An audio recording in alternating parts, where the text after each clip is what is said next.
Olha, a ministra do Planejamento e Orçamento, Simone Tebet, apresentou nesta sexta-feira o projeto das 5 rotas de integração sul-americana.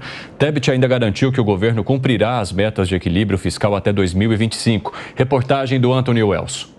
A ministra do Planejamento e Orçamento, Simone Tebet, cumpriu a agenda aqui na cidade de São Paulo, mais precisamente nesse auditório da Fiesp, a Federação das Indústrias do Estado de São Paulo, onde ela se reuniu com 4 conselhos de economia, de infraestrutura, de comércio exterior e da indústria da construção para falar dos planos do Brasil até 2050. Entre esses planos está o objetivo de ter em funcionamento até 2028, as rotas de integração sul-americana. São essencialmente 5 rotas que buscam reforçar o vínculo do Brasil com os nossos vizinhos. A meta é, portanto, reduzir o custo e o tempo de transporte das mercadorias entre o Brasil e o restante do mundo.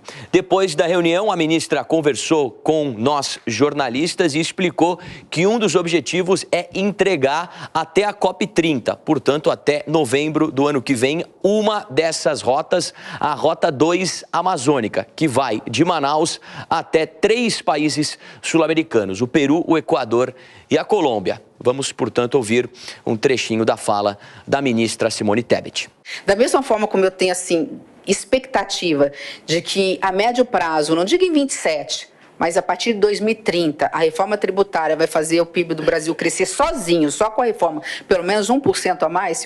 Se o Brasil ia crescer 3, vai crescer 4, só por conta da tributária, né, a médio prazo, de novo, a partir de 2030, não em 27, 28, eu ouso dizer que nós temos quase que uma reforma tributária, se não tivermos uma reforma tributária nas nossas mãos com a integração regional, no que se refere a crescimento do PIB, geração de emprego e renda, porque nós estamos falando de diminuir a distância, frete, o gasto. O maior investimento chinês na América Latina não é nem no Brasil, é no Peru, num porto que ele corresponde a quase 1/4 do Porto de Santos, para ter uma noção do impacto desse porto.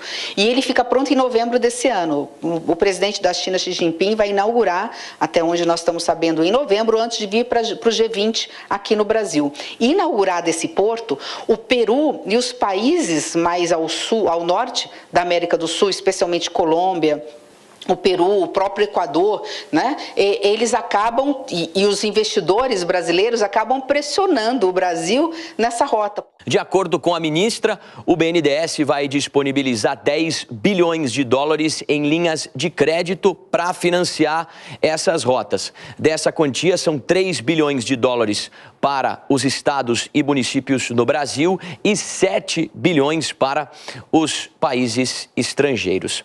A ministra também falou a respeito do orçamento do Brasil para o próximo ano de 2025. Ela explicou que o Brasil precisa economizar entre 25 e 26 bilhões de reais para fechar o próximo ano com um equilíbrio fiscal, ou seja, sem um déficit orçamentário. Eu tenho que entregar um orçamento com meta zero, ou seja, as receitas que a Fazenda me entregaram, elas têm que ser compatíveis com as despesas. As despesas não podem passar 1 centavo das receitas que eu tenho para gastar, porque eu tenho um compromisso fiscal de garantir meta zero, ou seja, o Brasil não vai fechar 25 com déficit fiscal. Ele tem que fechar no mínimo com equilíbrio, com neutralidade.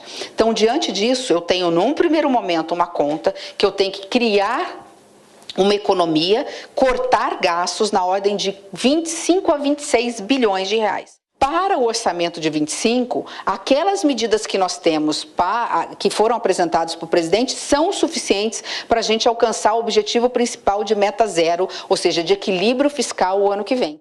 De São Paulo, Anthony Wells. Valeu, Anthony. Quero conversar com a Luana e com a Cássio. Luana, você acredita que essas propostas apresentadas pelo Planejamento, pelo Ministério da Fazenda até agora, e as sinalizações que vem dando o presidente da República sobre corte de gastos, reajuste fiscal, serão suficientes para atingir esse objetivo que está mencionando aí a ministra nessa entrevista, fechar 2025 com um déficit fiscal ou que não chegue, né, a um déficit fiscal muito grande, mas tentar acabar com ele, porque as projeções que a gente tem até agora dos economistas é de que essa é uma tarefa bem difícil. Sem dúvida, Evandro. A gente vê aí, né, o esforço do governo em colocar a sua equipe toda na mesma rota, né, falando sobre o mesmo objetivo, trazendo números e trazendo ali um ar de calma, inclusive, para o mercado, para que as pessoas acreditem que é possível a gente chegar nessa meta. Existem algumas dificuldades e questões que fogem do controle do planejamento da ministra Simone Tebet, que, na minha visão, tem feito um trabalho até surpreendente, né? A ministra tem um perfil político, aí foi senadora durante muitos anos e tem feito um trabalho técnico extremamente dedicado ali com a sua equipe e tentando fazer um alinhamento próximo também com a equipe do ministro Fernando Haddad.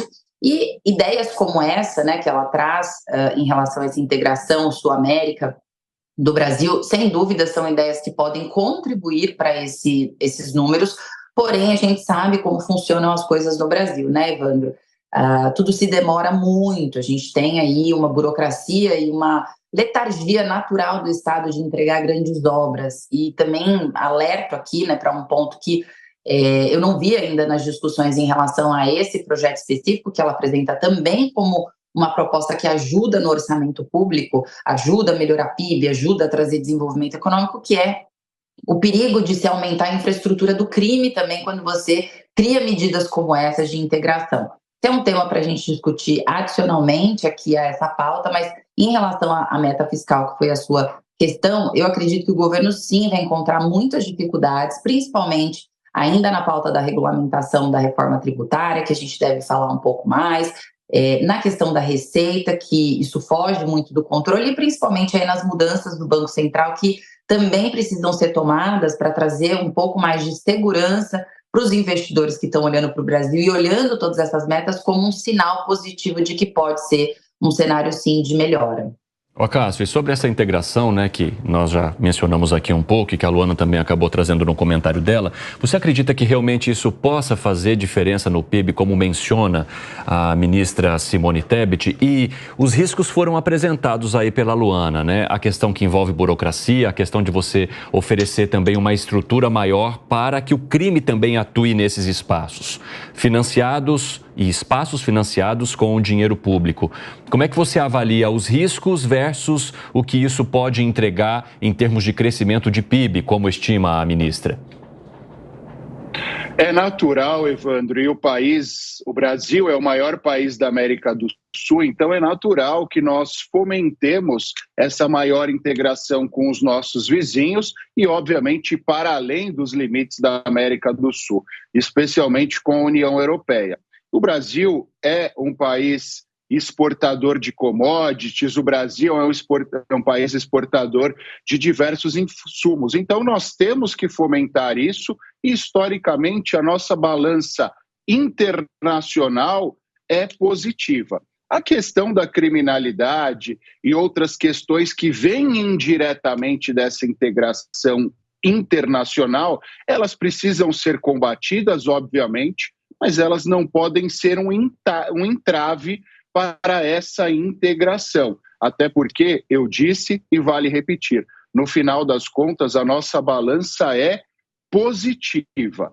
E agora, quando nós olhamos para o combate destas circunstâncias, o Brasil é signatário de grande parte dos tratados de combate à criminalidade, o Brasil é signatário de grande parte dos acordos internacionais de combate à criminalidade internacional e à criminalidade transnacional. Repito, não devemos atrelar uma coisa à outra e devemos fomentar as duas frentes.